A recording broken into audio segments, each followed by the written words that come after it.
Hey YouTube, Beamz here.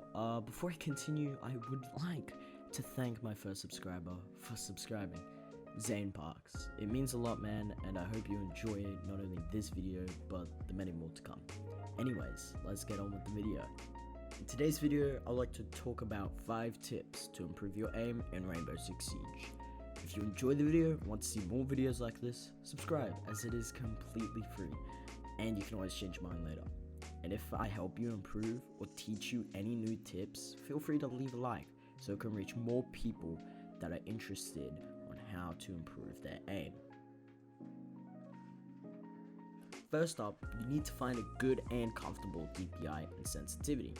DPI basically means dots per inch, with a lot of players normally using a DPI 400 or 800, as you the player can have more control over your aim. Although I recommend to use the DPI you feel comfortable with. As for me, I use 1400 DPI. And don't put your DPI really high, like 5000, just so people can react.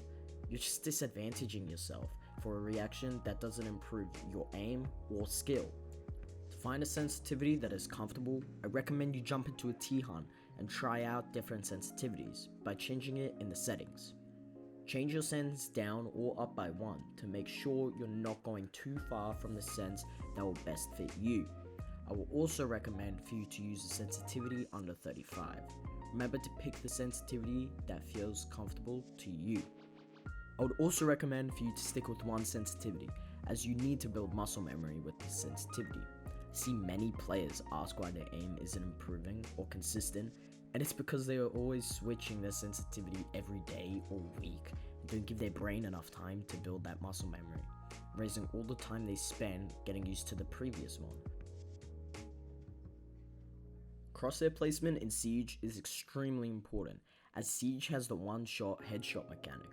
With good crosshair placement, it will be much easier to take and win a gunfight, rather than bad crosshair placement and aiming at the floor. The best way to practice and get good crosshair placement is by playing T-Hunt. In T-Hunt, you'll be versing terrorists crouching, standing, crouching behind shields, and etc. I urge you to play a T-Hunt while aiming down sights the whole time and just practice your crosshair placement.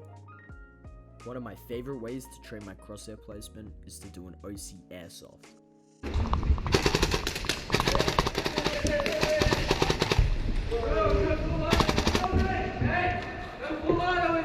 I'm not full auto. It's not full auto. That's not full auto? This is.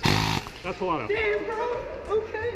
I run around T-Hunt with single fire mode on a gun and ADS in, try and hit the head of the terrorist, aim out, and keep doing it over and over again. A quick tip when versing someone who is prone is that it makes a different sound and is louder than crouching or standing.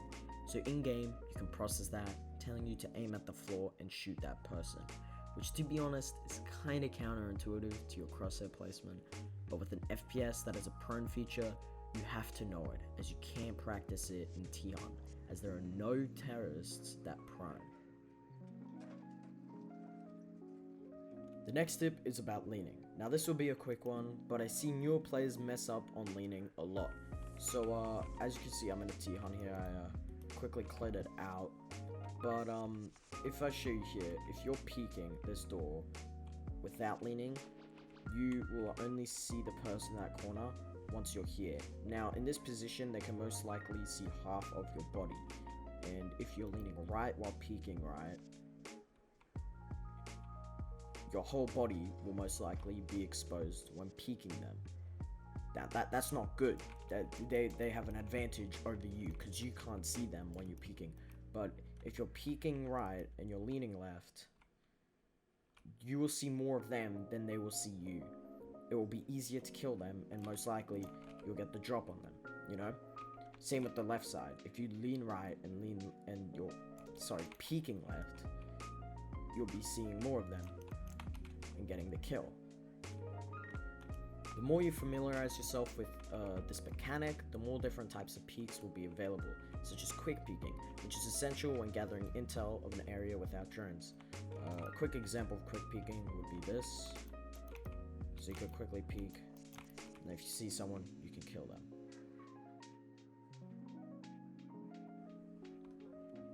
So guys, the third tip I want to talk about is windows. So windows are pretty hard to play off, especially when upside down rappelled, when you change your stance here. So to practice this and warm up your eyesight when you're changing the stance, you can really just sit here. You can just go to each corner, changing your stance, you know, and then once you do it, you can hit the roof. Try and aim for headshots, you know. So basically you can just do this, go up, down, and just do this a couple of times.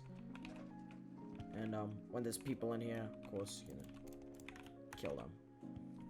The fifth tip is to use an aim trainer. Now, I know a lot of skilled players don't use them, though they really improve aim and reaction time, giving yourself a warm up on some mechanics, for example, strafe track, which you could not practice inside a normal siege match. Personal favorites are grid shot, decision shot, strafe track, and audio detection, as they all relate to things that can happen during siege matches. The last point I would like to touch up on is about your pre-game warm-ups and practicing. Warming up before playing is crucial about learning about your aim and will help with muscle memory. The best map setup for practicing your 180s would be playing on bomb or elimination, as playing as a linear map structure like a huge hallway with no enemies able to appear from the right or left of you. I strongly suggest for you to play along with the rhythm of music you listen to during these practices.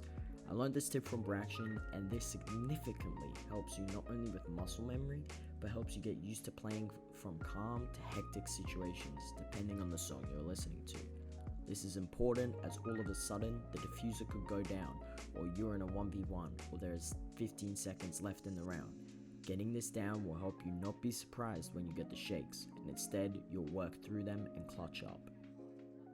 By practicing all of these tips for at least 30 minutes a day, I guarantee you'll see an improvement in your aim. While practicing, make sure you have a goal in mind. Don't go around running the map shooting full auto and all the terrorists. Find out your weaknesses and work on them. I hope you enjoyed this video. If you did, a like rating would be greatly appreciated. And as always, I'll see you guys in the next video.